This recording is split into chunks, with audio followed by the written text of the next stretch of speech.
Kia ora koutou katoa, ko Grant Harris, toku ingoa. My name is Grant Harris. Welcome to Windsor Park Online. Great to be joining with you today. We hope that you're having a great day wherever you are joining us from. We would love you to interact with our online host. If you're on a platform that you can make comments on, we love it when it's a little bit interactive in the platform that we use in our online campus. We hope that you have experienced the presence of God with you in your week, and that today we can focus our hearts on what He wants to speak to us, particularly a little bit later as Pastor John Tucker, and I'll introduce him to you a bit later, will be speaking to us as well.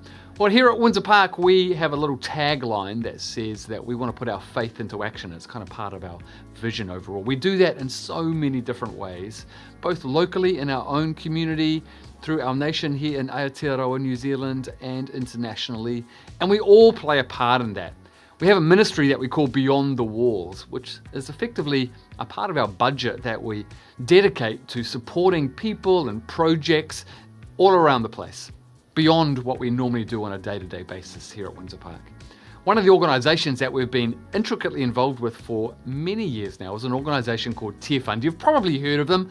They are an international aid agency that originated here in New Zealand 50 years ago and continues to be involved internationally in many different areas. They started small in 1975. It's grown into really New Zealand's largest Christian aid and development agency. It raises over $15 million a year, supports a whole range of global partners. And really, if we think about Tear Fund, there are four key areas that they're involved in: child development, modern slavery, farming and enterprise, disaster and conflict. They respond to those areas in many different ways. Here at Windsor Park, we are really involved in the child development area through child sponsorship. And we have about 80 people that support children in a particular area of the Philippines. And so we really believe in child sponsorship. We encourage you, if you don't sponsor a child and you are able to, then we really want to endorse the ministry of Tear Fund to you. But we love Tear Fund. We have partnered with them for many years. Coming up on the 11th of September, which is a Thursday evening, Tear Fund are having their 50th anniversary. 7 p.m. at St. John's Presbyterian Church in Mount Roskill here in Auckland. If you are living in Auckland or you can get to Mount Roskill, we really want to highlight that to you. Here's an image with the details of it so you can put that picture into your mind or write it down in your diary. Just a wonderful opportunity to celebrate the journey of Tear Fund for 50 years. Thousands of lives that they have impacted, and we are just a little part of that. So if you'd like to go to that, I really encourage you to head to the Tear Fund website, tearfund.org.nz. You'll find out more details about who they are and what they are about. You might also remember, if you've been part of our church for a little while, that last year we had our first exposure trip with Tear Fund and with their global partner called Compassion International to the Philippines, into this area where about 80 people sponsor children. Well, our next exposure trip, we call it a sponsors exposure trip. For anyone that's kind of interested in what child sponsorship looks like, who wants to see the difference that it makes on the ground, our next trip is coming up in February 2026. We already have a team of people going, but we do have space for a few more. So if you are a sponsor of a child anywhere in the world, to be honest, but if you want to see what it looks like on the ground in people's homes, get a close-up view of how it actually functions. We often have questions about that.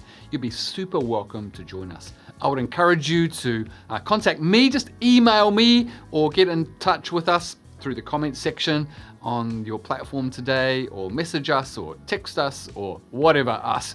Head to our website, windsorpark.org.nz, and there are a range of ways you can get in contact with us, and I can give you some more information about that. It's in the middle of February 2026. Whilst we're thinking about, travel, here's a question to interact with your online hosts, with the people that you are sitting with perhaps. If there is a country in the world that you would like to travel to, where would that be? But more importantly, why? Is it for a holiday? Do you want to see something specific? Is there something on your heart about some country? Let's take a few moments to perhaps dream, or to think, or to hear ourselves talk, or to experience what somebody else has to say. Let's spend a moment just interacting and welcoming one another.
Well, I hope you enjoyed sharing some travel hopes and dreams. For me, my hopes and dreams are really quite close to home. I really want to go to the outback of Australia. That's where I want to see. I'm quite fascinated by that big land, and I want to see how things work out in that part of the world. Maybe one day I'll go to there.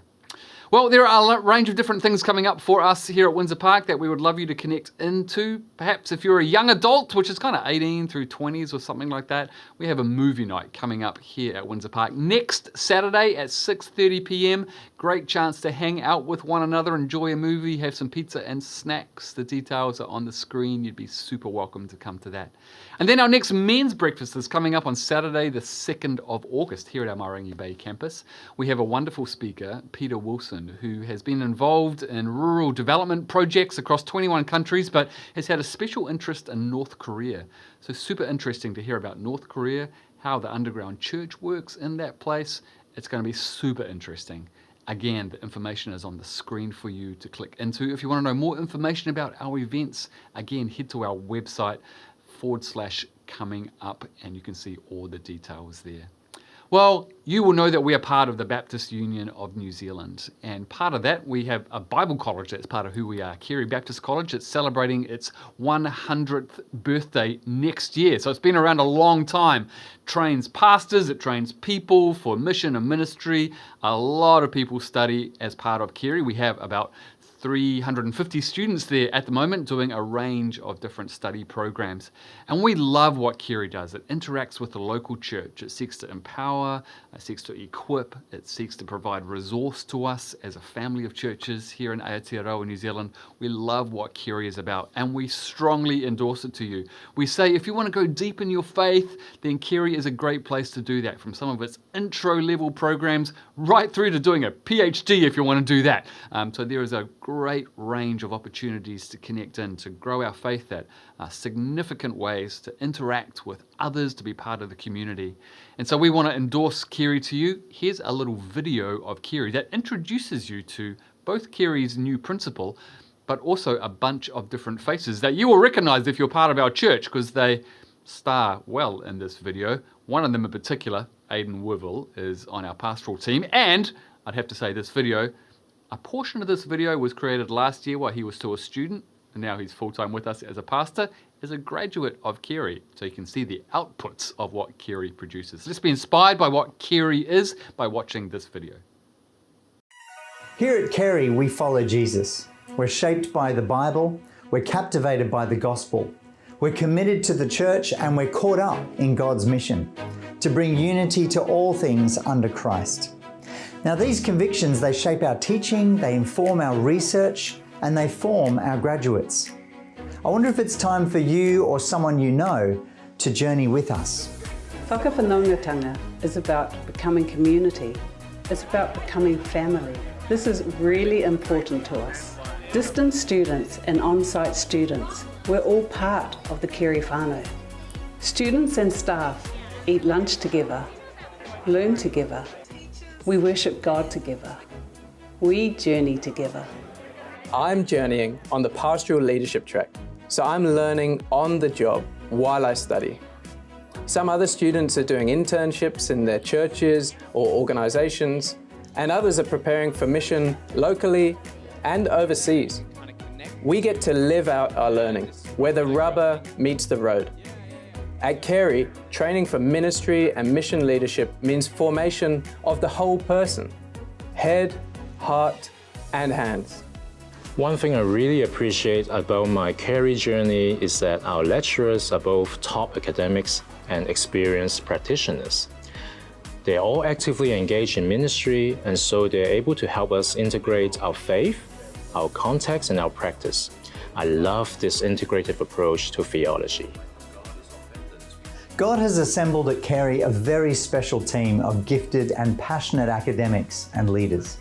Our faculty are producing outstanding research and teaching, which has made us, by one measure, the highest ranked private training establishment in Aotearoa. We do what we do because we love Jesus and because we want to journey with people and help form Christian leaders who by the Spirit's power will equip God's people for the work of ministry and engage in God's mission of renewing this world. Come, journey with us.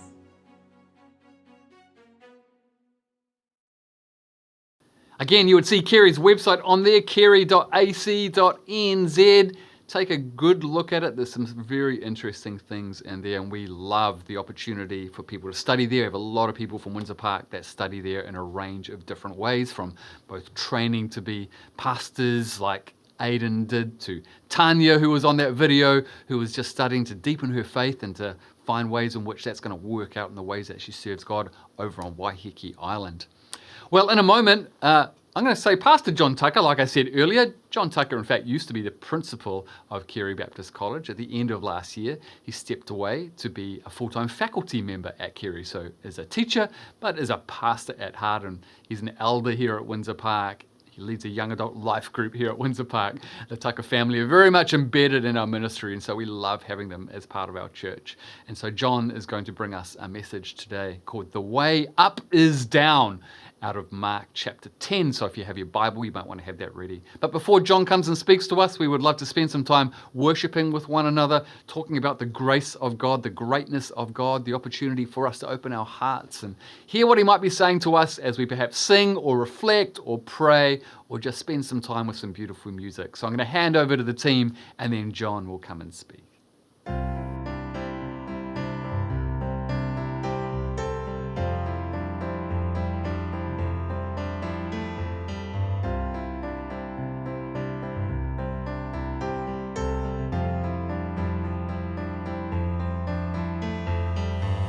Breaks the power of sin and darkness, whose love is mighty and so much stronger, the King of glory, the King above all kings,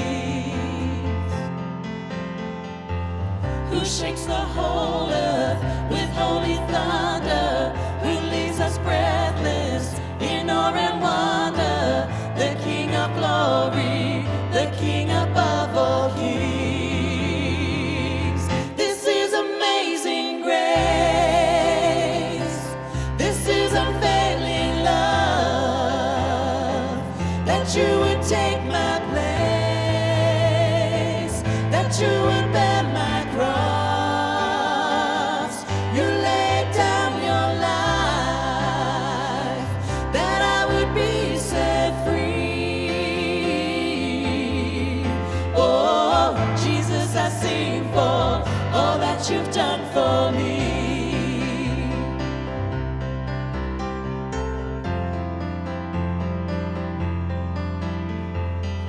Who brings our chaos back into order, who makes the orphan a son or daughter, the King of glory, the King of glory, who rules the nations with truth and justice, shines like the sun in all of its brilliance, the King of glory, the King above all kings. This is amazing grace. This is unfailing love, that you would take my place, that you would bear my cross.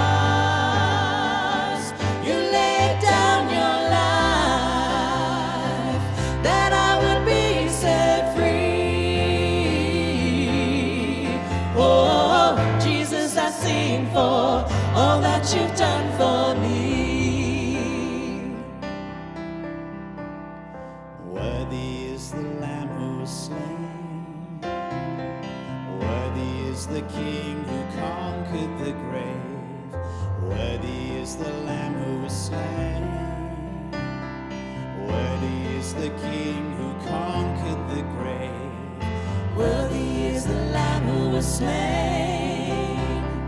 Worthy is the King who conquered the grave. Worthy is the Lamb who was slain. Worthy, worthy, worthy. This is amazing grace.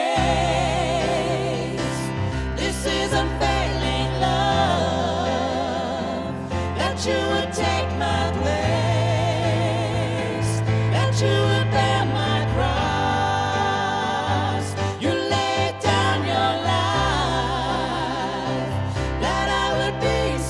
Free. blessing for all that you've done for me.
Kia ora, it's so good to be with you. Let me read to you from Mark's Gospel, Mark chapter 10, reading it from verse 35. Hear the word of the Lord. Mark 10, verse 35. Then James and John, the sons of Zebedee, came to Jesus. Teacher, they said, we want you to do for us whatever we ask. What do you want me to do for you? Jesus asked. They replied, let one of us sit at your right hand and the other at your left in your glory. You don't know what you're asking, Jesus said. Can you drink the cup I drink, or be baptized with the baptism I am baptized with? We can, they answered. Jesus said to them, you will drink the cup I drink and be baptized with the baptism I am baptized with. But to sit at my right or left is not for me to grant. These places belong to those for whom they've been prepared. When the other 10 disciples heard about this, they became indignant with James and John. And Jesus called them together and said, you know that those who are regarded as rulers of the Gentiles lord it over them, and their high officials exercise authority over them. Not so with you. Instead, whoever wants to become great among you must be your servant. And whoever wants to be first must be slave of all. For even the Son of Man did not come to be served, but to serve, and to give his life as a ransom for many.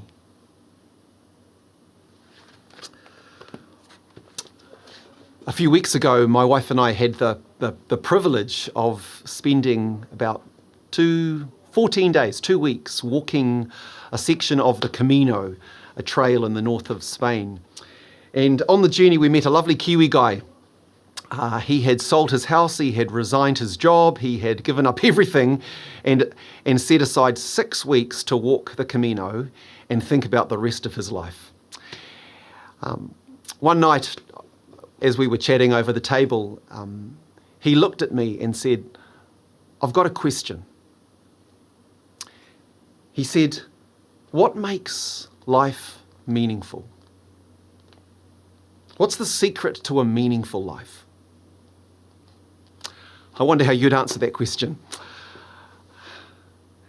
There's a professor of Georgetown University, a guy by the name of Francis Ambrosio, and he says there are 2 ways to think about a meaningful life.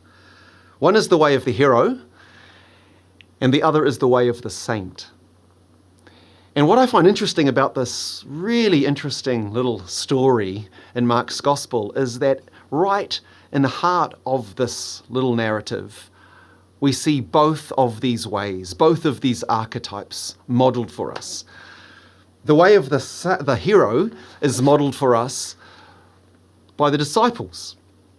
You know, they're following Jesus on the way to Jerusalem, the royal city where they expect that their Messiah, their master, the Son of Man, will be enthroned in glory. And 2 of the disciples, James and John, they come to him and they say, as we read in verse 37, let one of us sit at your right and the other at your left in your glory. In other words, when you take power, when you establish your government, give to us the 2 top positions in your cabinet. Give us the top positions in your administration. We want to be at the top. And when the other 10 disciples get wind of this conversation, Mark says that they're indignant with James and John. They're angry with James and John. Why? Because they want those positions themselves. I mean, flick back a page in the story, and Jesus asks his disciples at one point, what were you arguing about on the road? And Mark says, they kept quiet because on the way they were arguing about who of them was the greatest. The disciples are living in a world obsessed with status and honour and rank. In the Roman Empire, the social order was one big pecking order, like a ladder, a large ladder. At the very top of that ladder, at the top of society, was Caesar. And beneath him were the 600 or so senators. Beneath them were the equestrian class. Beneath them were the decurions. And these are the elite Romans, the very top ranks, 2% of the empire, of the population. Beneath them, the other 98%, they were what Tacitus, a Roman historian, called the rabble. They were the personae mediocribus. They were the nobodies. But even among the nobodies, there were various ranks. So at the top of the nobodies were the citizens, that class of Roman that enjoyed certain legal privileges and protections. Beneath the citizens were the freedmen. They didn't have the legal rights of citizens, but they had the personal liberty of freed men. And then beneath them, at the very bottom of the status hierarchy, at the lowest rung on the ladder, were the slaves. They had no rights whatsoever. They existed simply to serve those above them. Now, the goal of life was to climb the ladder. And the greatest tragedy in life was to come down the ladder. You wanted to get as high as you could. Coming down the ladder, humbling yourself, humility, that was not a virtue. That was the greatest tragedy of all. That's why Plutarch could write a book back then with the snazzy title, How to Praise Yourself Inoffensively. That's why Emperor Caesar Augustus could write a best-selling book in that genre with the title, The Achievements of the Divine Augustus. My Achievements. Listen to this. This is an excerpt from that book. He says, 3 times I triumphed at oration. 21 times I was named emperor. The Senate voted thanks for me to the immortal gods. 55 times in my triumphs, 9 kings or children of kings were led before my chariot. I have been consul 13 times. I was highest ranking senator for 40 years. I held the office of Pontific Maximus. A golden shield was given me by the Senate and people of Rome on account of my courage, clemency, justice, and piety. And after this time, I excelled all in excellence. In other words, I am a hero. I'm the greatest. Well, can you imagine living in a world like this? A world that is obsessed with status. Recently, I read about an interesting experiment that was conducted at Harvard University. Some students were asked to make a choice between 2 job offers. Would they prefer a job where they earned $50,000 a year, option A, or would they prefer a job where they would earn $100,000 a year, option B? Now, I mean, it seems like a no-brainer. Who wouldn't want a job that earned twice as much? But there was a twist. You may have heard this about this study. In option A, the student earns $50,000 a year, but everyone around them would earn $25,000 a year, half as much. In option B, where they earn $100,000 a year, everyone else around them would earn $200,000 a year, twice as much. So while option B would give you more money in absolute terms, it would mean earning less than your peers, who would be above you. So what did the majority of students choose? Can you imagine? The majority of students chose option A, $50,000 a year. They chose to receive, to earn less than they could have. And you think, why? Why was that? According to the study, the desire for more money was outweighed by the need to feel superior to others, to be better off in comparison, to be the greatest. We still live in a world obsessed with status. We still live in a world that is trying to walk the way of the hero. But in this story, Jesus shows us a better way, the way of the saint. He calls his disciples together, Mark says, in verse 42, and this is what he says. He says, "You know that those who are regarded as rulers of the Gentiles lord it over them, and their high officials exercise authority over them. Not so with you." He says, "Instead, whoever wants to become great among you must be your servant. Whoever wants to be first must be slave of all." In other words, if you want a high rung on the ladder, take a low rung. And if you want the highest position, take the lowest position of all. Jesus is saying, in my kingdom, the way up is down. The way to the very top is to go to the very bottom. Put others above yourself. Put everyone above yourself. Serve them. Suffer for them. I mean, that's actually what this reference in the story to the cup and the baptism mean. It's a reference to suffering, dying even for the sake of others. Now, with these words, Jesus completely changed the world. He completely upended the status hierarchy. He revolutionized our understanding of greatness. I mean, there are historians like John Dixon and Tom Holland who say, because of Jesus and because of words like these, we now live in a world where humility is regarded not as a vice, not as a tragedy, but as a virtue. Humility, in our eyes today, because of Jesus, is something attractive. Let me give you an example. Sir Edmund Hillary. He ascends to the top of Mount Everest in 1953, and because of that extraordinary achievement, he is covered in an avalanche of honours. He gets knighted by the Queen. He's appointed New Zealand High Commissioner to India, Nepal and Bangladesh. He's awarded the Order of the Garter, the highest honour available in the British Commonwealth. But the Encyclopaedia Britannica records this about Sir Edmund Hillary. Throughout his life, he maintained a high level of humility, and his main interest came to be the welfare of the Himalayan peoples of Nepal, especially the Sherpas. And through the Himalayan Trust that he founded, he built schools and hospitals and airfields for the people of Nepal, for the Sherpas. He put them before himself.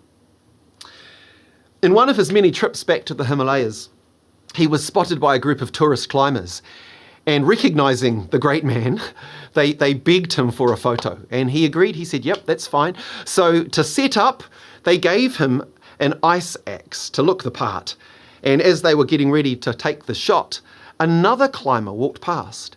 And not recognizing the man in the center of the photo, he strode up to Sir Edmund Hillary, this great climber, the greatest climber the world's ever seen, and said to him, "Excuse me, that's not how you hold an ice axe. Let me show you."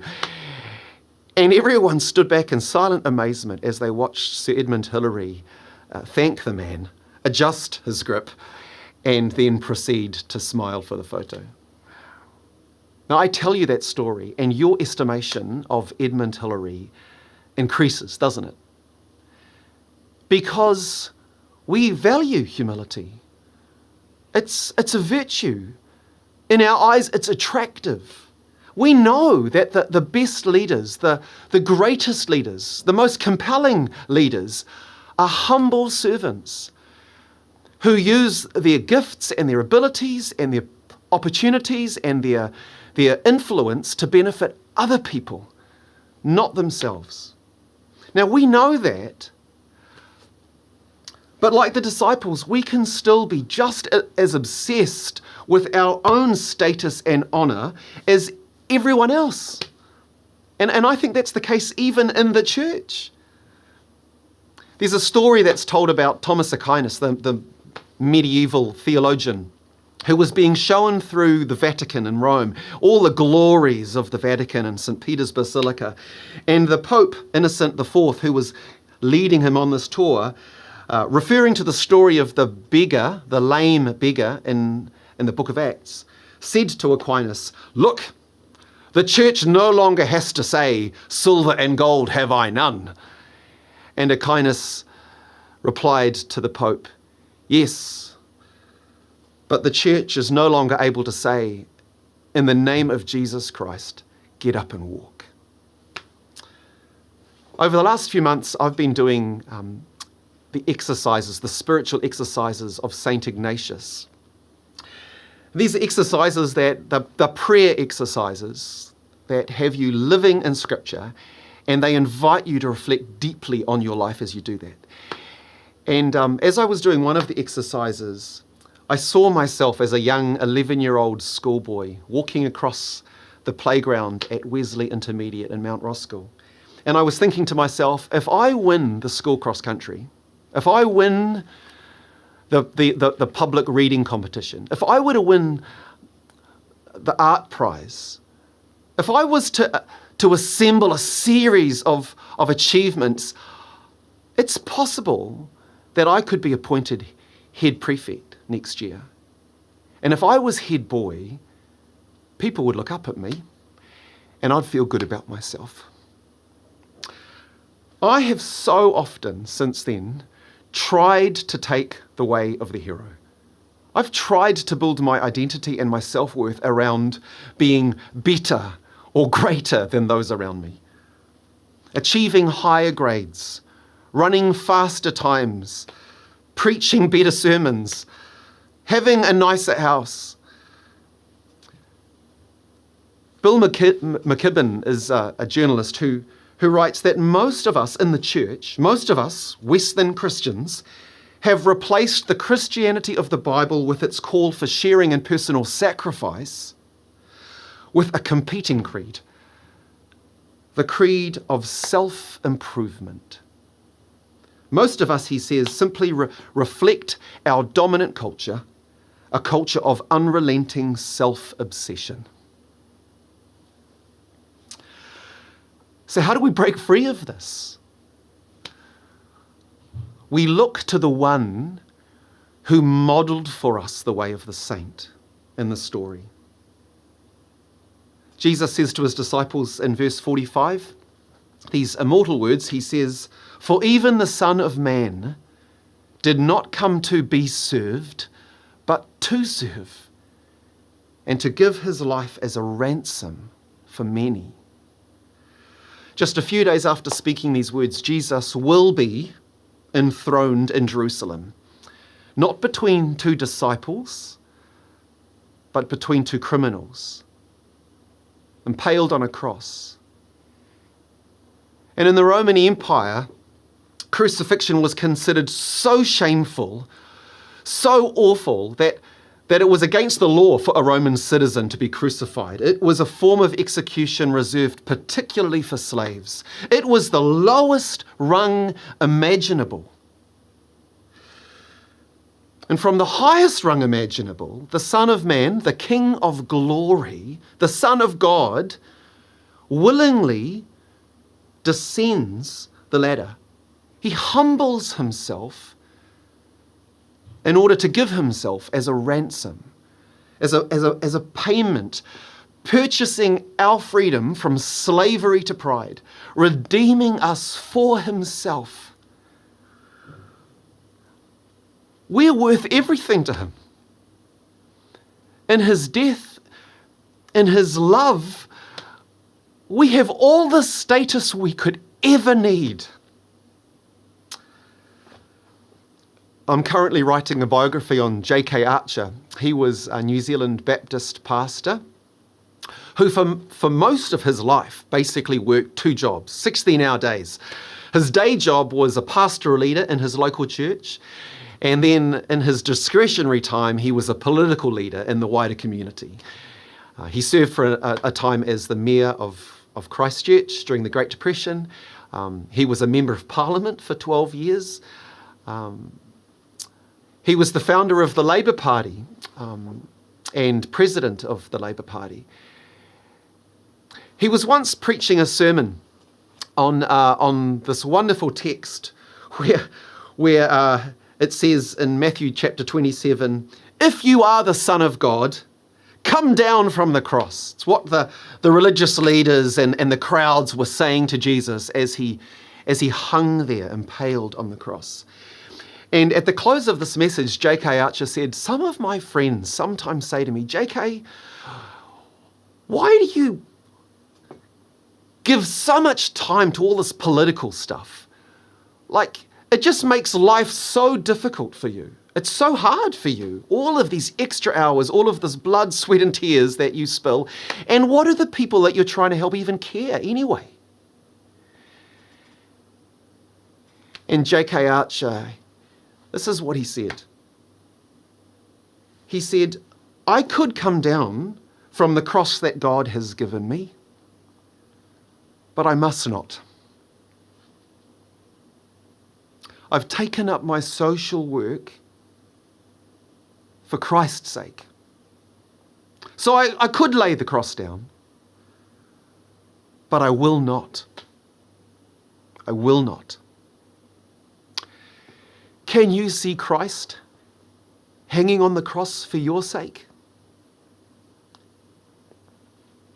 Can you hear him speaking to you? Saying, "Follow me. Join me. Down here." It might mean confessing that you are trying to build your life, your identity, your self-worth around your achievements and being better or greater than others. It might mean choosing a career that carries less status and recognition in the eyes of the world. It might mean planning to give a greater proportion of your income and your discretionary time away to others, those in need.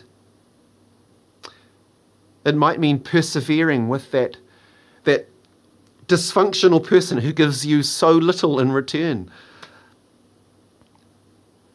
But Jesus says, if you want to live a meaningful life, it will mean putting others above yourself, choosing to serve them and suffer for them. Because he says, in my kingdom, the way up is down. The way to the very top is to go to the very bottom. Like he did for us. Amen. Well, thanks, John, for that message that is very challenging to the way that we live and often the perceptions of the way in which the world works. As we finish today, I'd love us to listen to a song that was written a number of years ago now. It's a song called The Servant King. It was very popular in its time because it's a song that kind of reflects the nature of Jesus as a servant to people, to the world. And if we are to be like Jesus, then that is the model that we follow. So this song talks about Jesus as our servant king and for us to adopt that posture in our lives. You might recognize the song if you've been around a little bit. If not, just listen to those lyrics and be challenged by it because they reflect the message that John has just spoken to us. And when we finish that song, our time is finished. Thanks for joining us at Windsor Park Online. May you know the presence of Christ with you this week as we seek to follow his will in our world.